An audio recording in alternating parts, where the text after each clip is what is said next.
question first.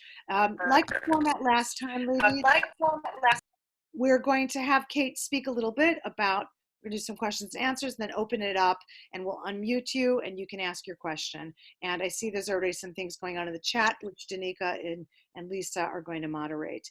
So one of the first questions we've got for you is about brand. And if you asked 5 clients to define what their company's purpose is, would they all say the same thing? Well, hello everyone, and thank you, Yael, for that very nice introduction.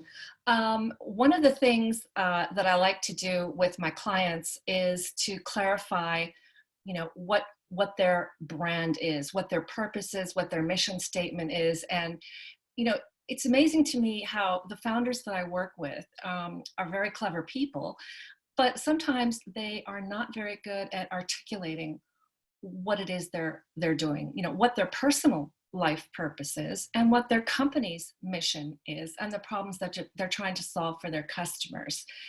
It seems sort of, it should be obvious, it should be self-evident, but many of the things that I've learned in the last 2 years of consulting and coaching. I'm also a qualified coach, so I try to use my coaching methodologies that I've learned to try to help founders achieve their full potential. And you can only really achieve your potential as a leader and as a businesswoman by interrogating, what you're doing so that you have a full sense of discovery. So you have all the facts at your disposal about what is your purpose, what is your company doing, and do your employees understand what their role in your strategy is, to achieve the objectives of your firm. And again, one of the things I learned last year was that many of the I was working with all male founders, and they had no EQ. They had lots of IQ. They were brilliant technologists. They had PhDs in physics, but they weren't really, they weren't honing in on the purpose and the strategy and the brand of their organizations. So they needed a lot of help with that. And I only know, before I joined this group, I only really knew one female founder in London who's working in software as a service. No, so I lie. I know 2. One is in RegTech, one is in software. So by joining this group, really gives me an opportunity to connect with a whole bunch of really interesting female founders who may have been entrepreneurs in a previous life, or may have, like me, have worked for big organizations and now are reinventing themselves as entrepreneurs. So yeah, it's exciting. Okay, thank you. And the next thing I thought you might talk about, or all of us, is now that we are really, in a way, kind of, first of all, the age of digitalization, and now we're spending most of our time, in a digital format, in a way. How are we meant to be attracting clients using, first of all, the resource, and secondly, the fact that we're really kind of flooded now, even with the whole Zoom call episode, this whole era now, the idea of like so many meetings, and like, how are we meant to be acquiring clients in this very saturated space, number one, and number 2, to utilize the best methods? What would you say to that? Well, it obviously differs from sector to sector, but I think in B2B businesses, which is where I specialize, it's really having the funnel, right? The funnel, and having the right messages. So defining who is your target customer, what kind of content are they looking for? How do you differentiate yourself by delivering meaningful content, not spamming them with erroneous content that they won't read or digest, and understanding, how to use free social media channels that are open to you now, today, and where you don't have to spend any money on paid search or paid advertising. You can use LinkedIn, you can use Twitter for B2B, you can use Facebook and Instagram and other channels for B2C marketing.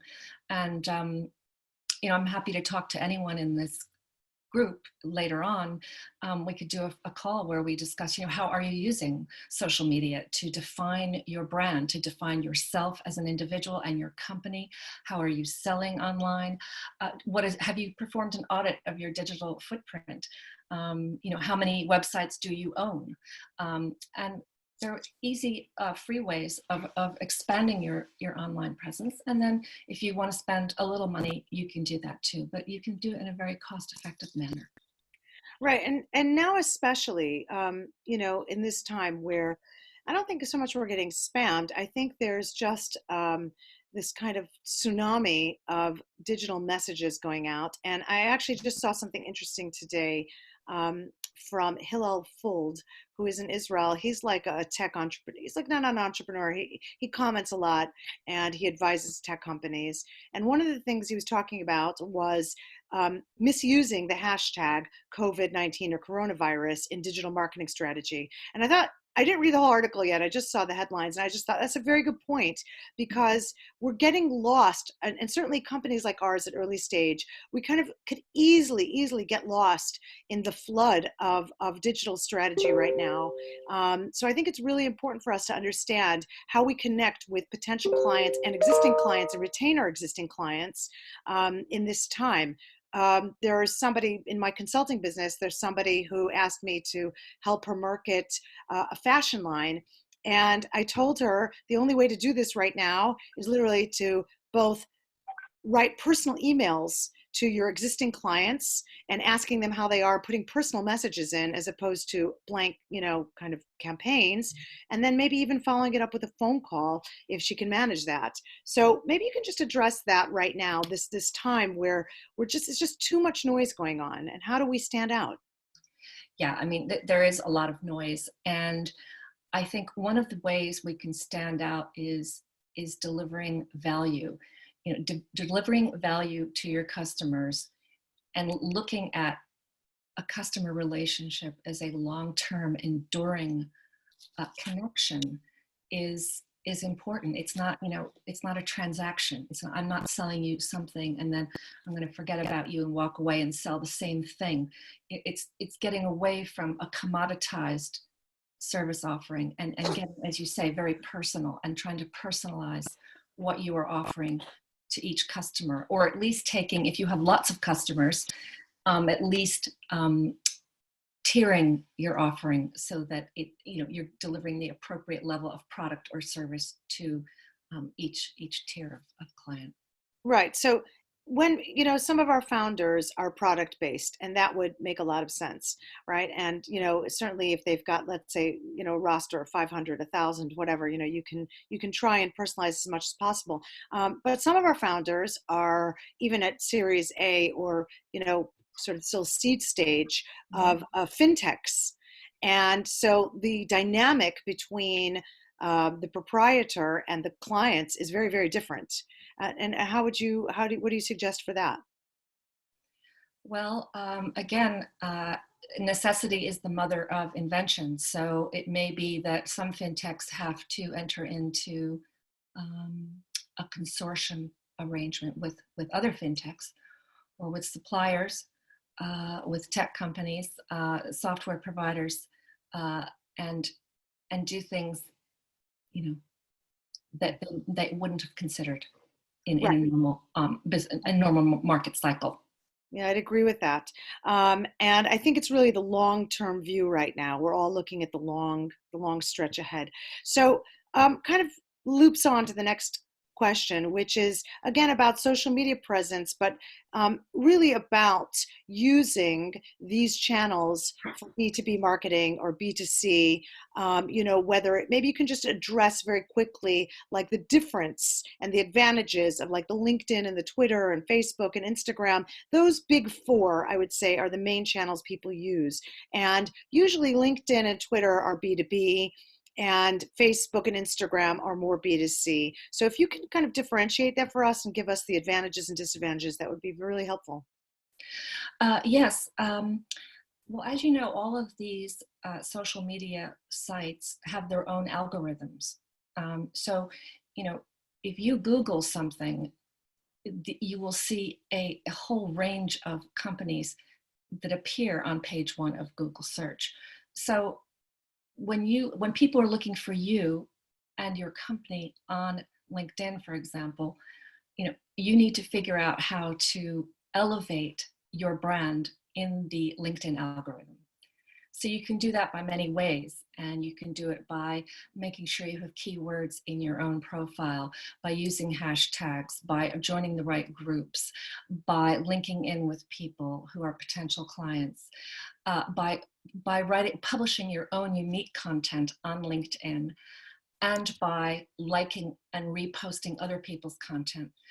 I, for many years, was known as a marketing person on LinkedIn, but then I reinvented myself to become a management consultant who works with tech companies and with startups and scale-ups specifically. So I have changed, what I do on LinkedIn in the last couple of years. And I measured my social selling index, SSI, on LinkedIn recently, and I was concerned that I might not be ranking very high. But I was happy that I was ranked in the top 2% of people in consulting. So if I really dedicate myself to raising my LinkedIn profile, I think I will get into the top 1%, which is a great indicator to have. So, I wouldn't say I'm an expert on LinkedIn. I think I'm very good at using LinkedIn for social selling. So, I'm happy to have a call with anyone on this call, one-on-one, to, look at your LinkedIn profile, look at your company page, look and figure out, what you're doing well and how you can expand on that, and what you're not doing so well and ways to improve. And again, everything is free on LinkedIn. It's really an easy platform to use. And I meet people every day who are brilliant individuals who are not really optimizing LinkedIn. I'm also pretty good on Twitter. I have 7,000 followers on Twitter, and I know how to optimize that platform. I have a couple friends who use Facebook and Instagram very successfully to grow B2C businesses in healthcare, in beauty, cosmetics, accommodation, people renting out their homes and stuff like that. So, and again, it's not hard. I'm happy to discuss with anyone on this call. Schedule a call to discuss what you're doing on social media, good, bad, and ugly, and how to improve the way you're approaching it for free. That's great. Thank you, Kate. Really appreciate that. And of course, that's how I met you, Yale, was through LinkedIn and through our Yes. mutual network of fabulous influencers like April. Yeah. Many of whom are women and men, and many of whom have 2 or 3 nationalities. So people who have moved country and been very brave to set up a new life for themselves in a new country, whether it's the UK, the US, Israel, France, Australia, New Zealand. I have friends all over the world who have actually, moved country, and it's a big deal, because you're always going to miss your friends and family in your country of origin, but your heart is now in your new country where you have, a family and a network and a business. So it's a privilege being an expat and a person with more than one nationality, but it's also a challenge, like everything else. Yeah. And I think, look, we can discuss this another time, and it would be great to hear your comments on the conversion rate of LinkedIn and Twitter and Facebook and Instagram, those for both B2B and B2C. Mm-hmm. Maybe we can post that in some of the remarks when we put the video on the website afterwards, because I want to move on, and I want to change the scope a little bit right now. Just one comment on what you just said right now. I think because we're all a bit incarcerated, that's my word. So, we're all in this like solitary confinement space.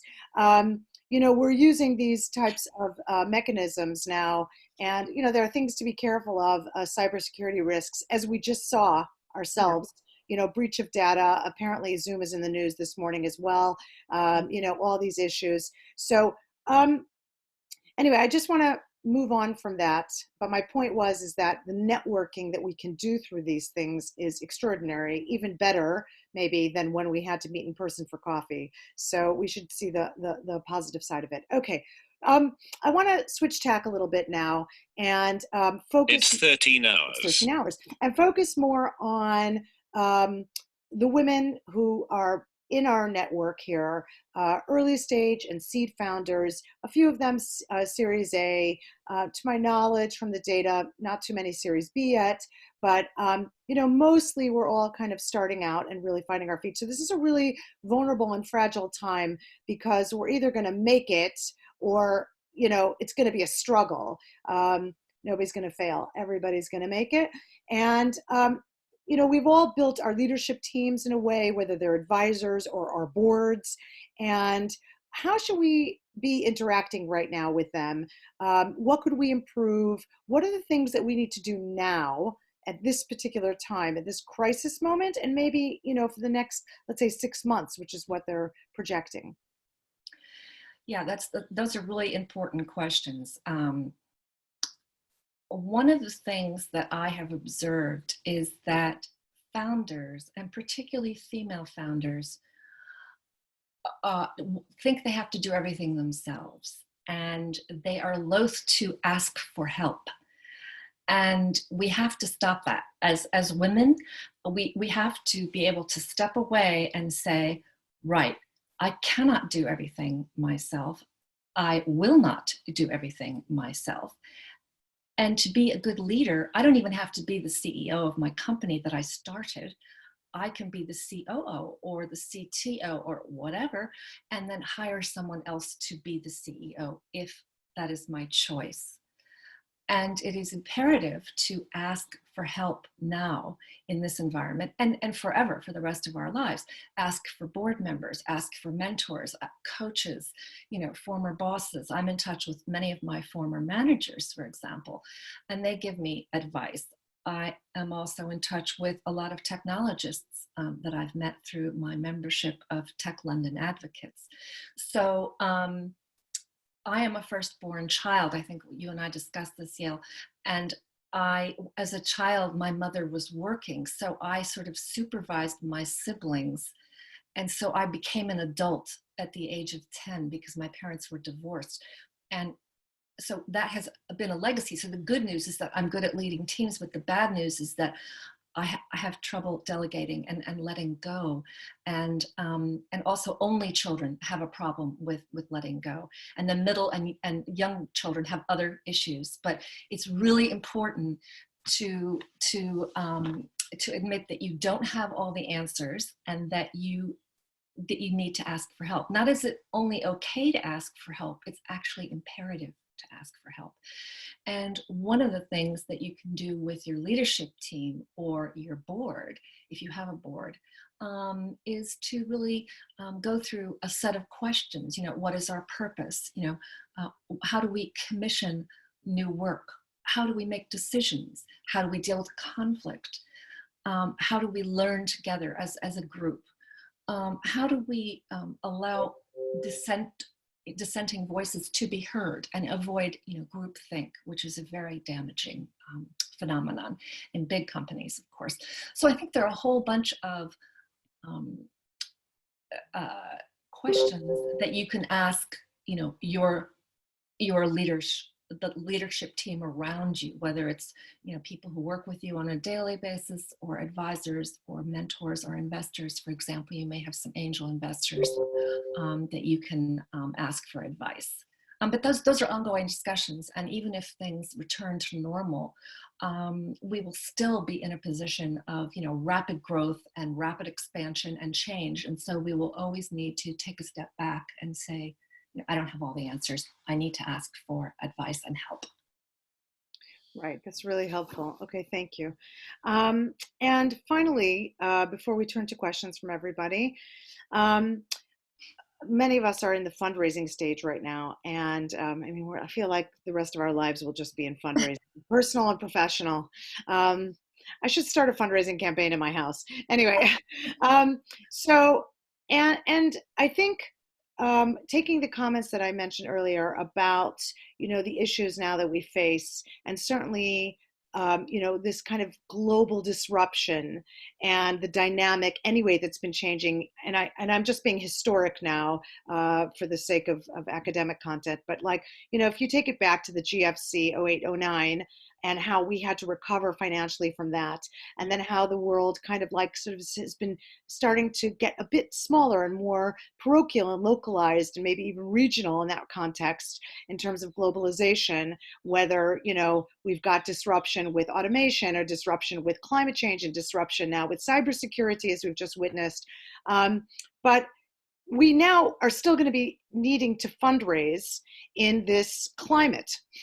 Yeah. And so the question is, are any of us ready for the new investors, the investors that in a way should we be ignoring them in the next 6 months? What should we be doing with them? And then how should we be ready for them in 6 months' time when we hopefully emerge healthier and alive and ready to hit the ground? We all want to be ready to hit the ground running.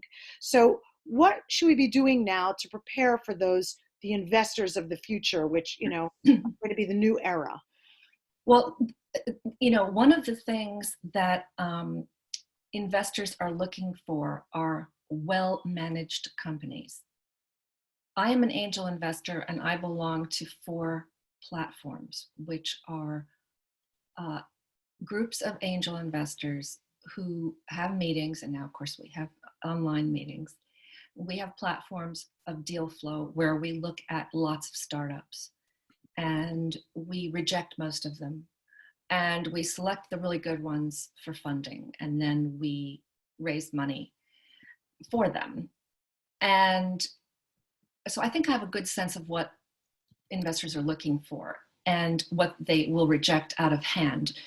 And there's a way of writing a pitch deck that will almost guarantee that you will at least get a meeting with an angel and perhaps get funding. There is a sort of a secret sauce with investor presentations. I just had a call yesterday with some startups, all men, I might add. And Anthony Rose was on there from Seed Legals, and he runs this wonderful website, which is a fantastic resource where you can get very low cost legal forms and documentation. And he said that he's still seeing a lot of deal flow and that investors have not stopped funding startups, especially in fintech. It's still very hot. So don't lose hope. But so the key thing is to have everything ready to go. So if you can't get funding now, you still have to be prepared to put everything in order. So you have to have a presentation, you have to have a data room, you have to have financial modeling, you have to have all sorts of things ready to roll. So again, there are lots of people who can help you at very low cost to do these things. There are examples. Again, I can help some of you. I have friends who do, financial modeling. I have friends who do minimum viable product development work. And of course, there is the question of sales. You need a robust sales plan in an investor presentation. And you also need an exit strategy. Even if you think that you're going to run your company forever and then pass it on to your children, that's not good enough. You have to have an exit plan, even if you don't really want to exit, because that's what investors are looking for. So again, this is a huge topic of interest, and I can help you. And once we get some of you, once we get you in a position where you have a good investor presentation, I can then introduce you to some angel investors and then get those conversations going.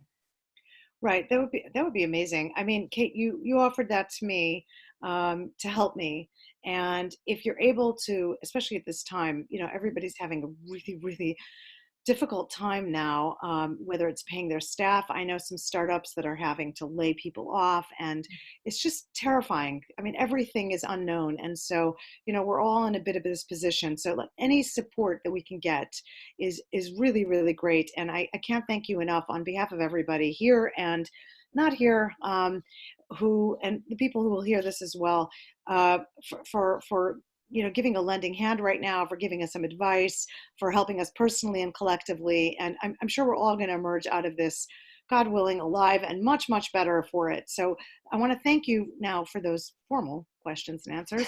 And I'm going to hand it over now to Danica and to Lisa, taking questions from the women here.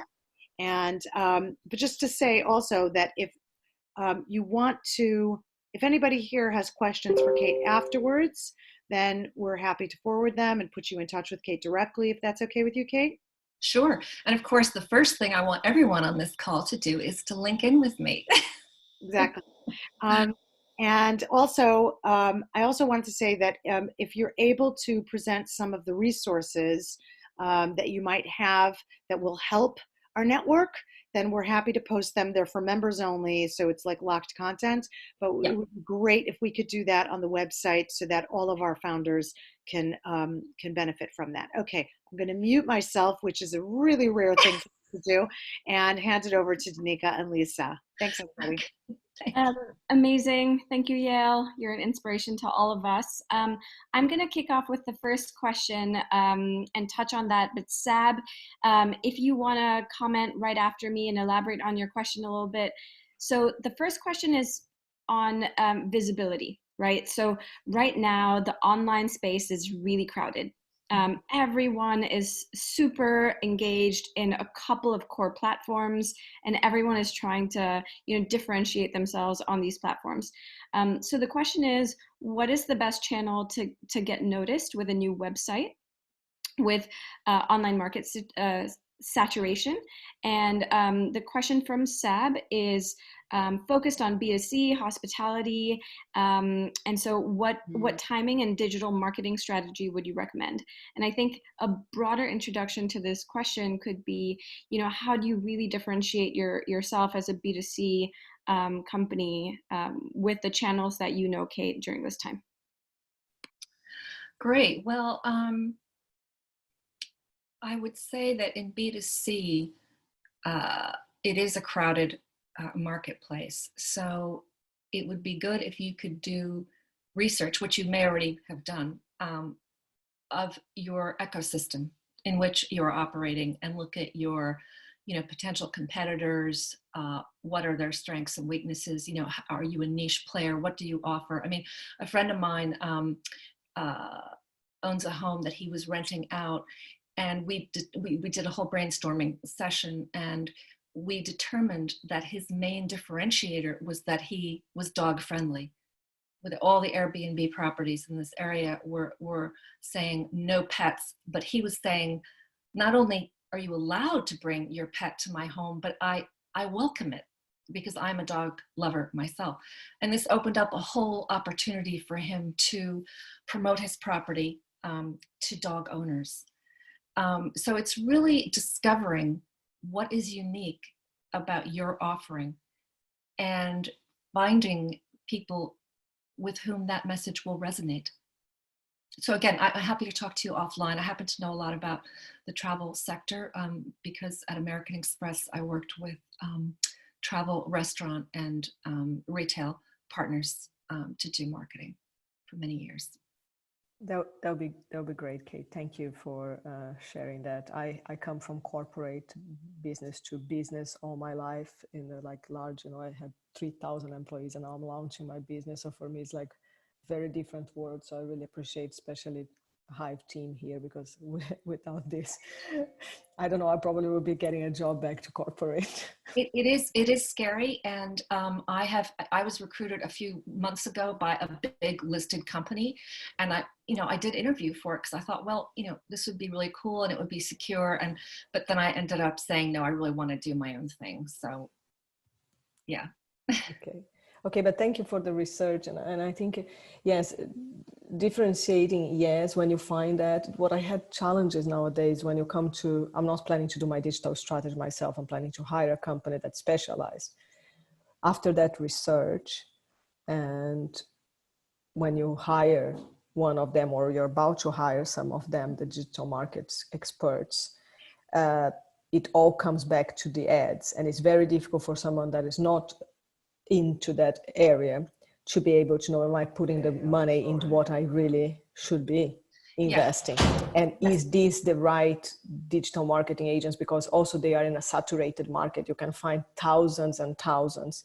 So how I, as CEO of this small little company that don't understand market, know I'm taking the right steps? That's why I ask, what are the timing and venue? Because I'm just launching. But I don't want you to be that specific on launching, because a lot of your other people here are not launching. So not necessarily you need to expand on that. But I can talk to you offline, and I can advise you on some very specific measurement tools that you can use to measure your online presence in B2C marketing. Mm-hmm. Okay, perfect. Thank you for that, Sab. And we'll just move on to the next question, which is one that's quite dear to my heart, because I think a lot of questions that we have as a group is aligning our own personal values and our own personal interests with business purpose. Magda, I don't know if you want to elaborate, but it's a question that I think we all have on how to more closely align sort of what we stand for as people and, you know, ultimate business goals, which is, you know, driving growth, profitability, you know, hiring teams, and how do you get them started on this process? Maybe you can comment, and then Magda, you can jump in with a couple more questions. Sure. You know, it's very important to recognize that the goals of the world, and by that I mean the Sustainable Development Goals articulated by the UN, and there are 17 of them. And I think that, you know, I think my business probably supports at least 3 of the goals. You know, I support meaningful work, I support sustainability, and of course I support gender diversity. I also support diversity in all of its meanings, particularly neurodiversity. I happen to you know a lot of people who are on the spectrum for autism, and they're brilliant scientists, but they have some issues, and I want to make sure that, you know, people are treated fairly in the workplace. So I think that even if you are doing a business that has no obvious social purpose, so you're not, you know, saving the world, you're not finding a cure for cancer, you're not cleaning the ocean, you might be just producing a software that enables better AML KYC processing at big banks, for example. But that alone is part of sustainability, because that is going to reduce financial crime, reduce human trafficking, reduce violence against women and girls. So it's going to have a multiplier effect in our world. So for me, you know, it's pretty easy to make those linkages, but for some people it's very, very difficult, and because they think vertically, and, you know, this is what I'm doing in my business, and it's not really related to these larger social problems, but you can relate it to the larger world.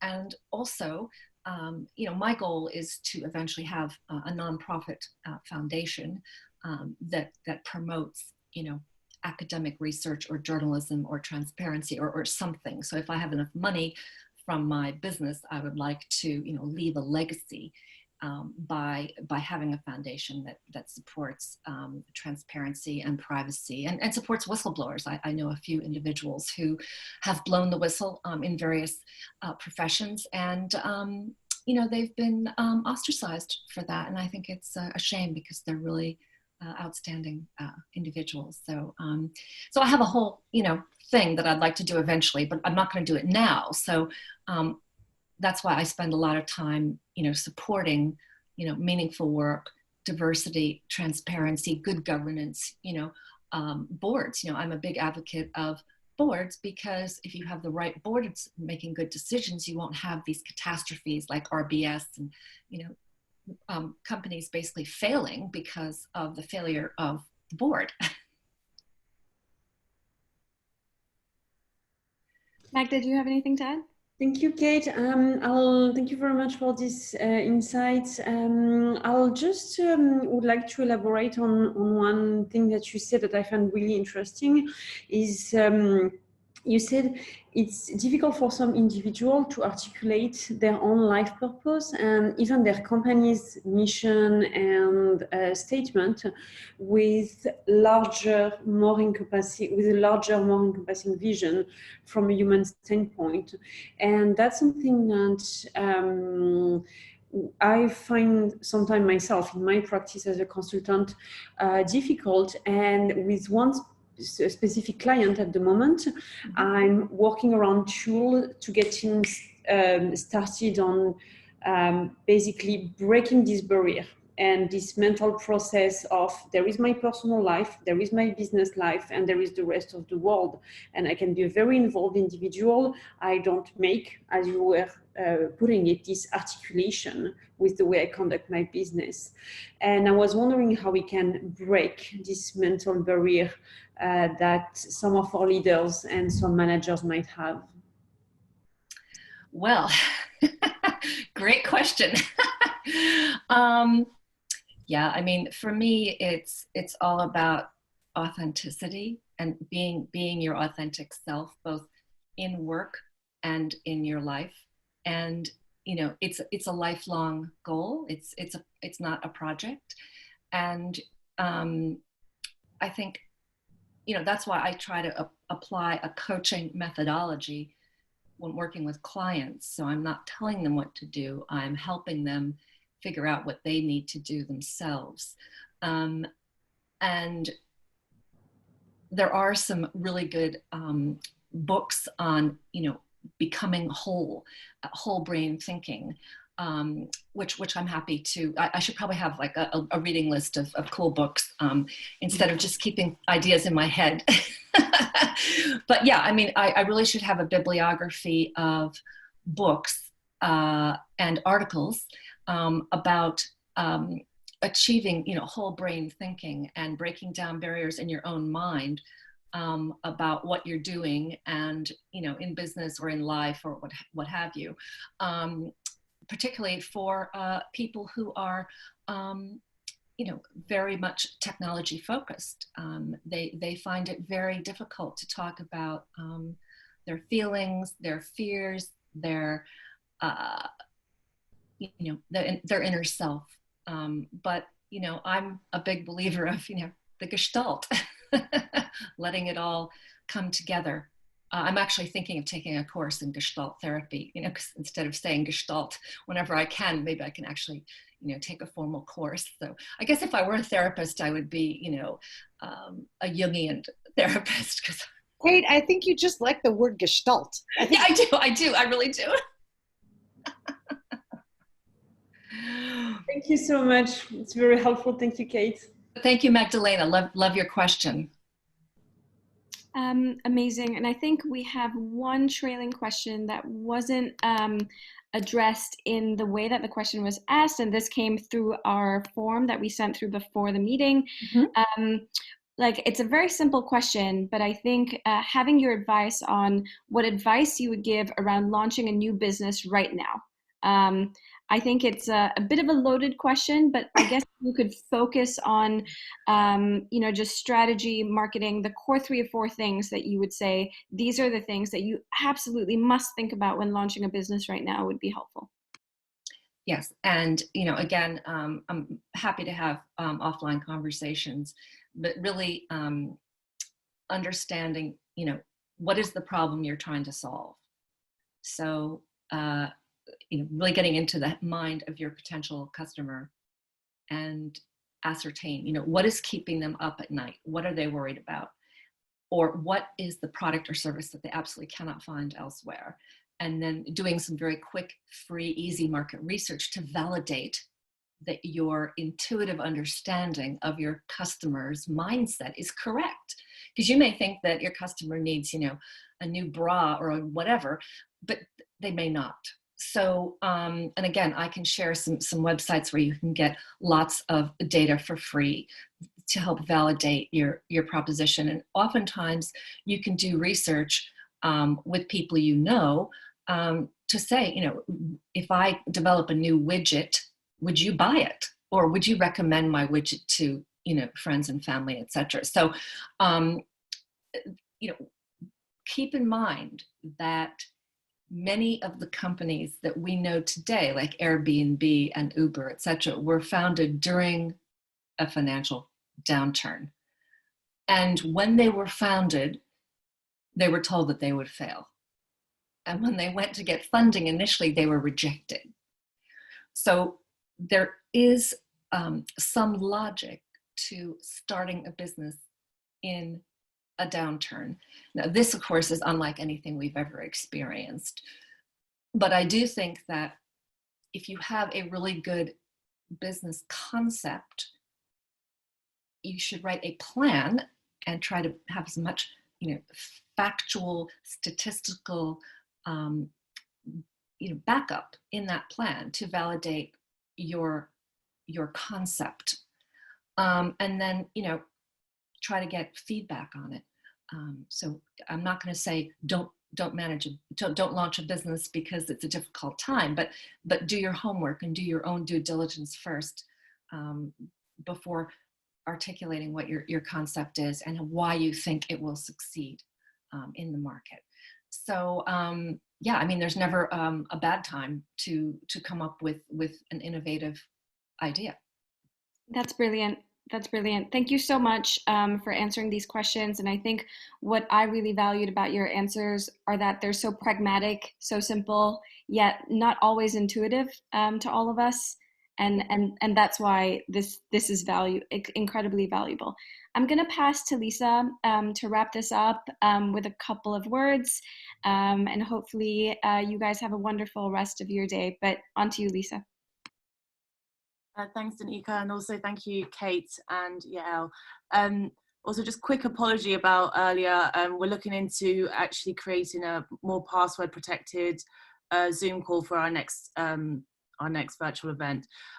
So I'm just gonna do something that we're also trying at the company I also work for, a fintech company, and we're going to try and do this thing called Good News, where actually there's a lot going around, a lot of, well, bad news and a lot of situations happening to us all personally and just around us, but there are little tiny things like we can be grateful for.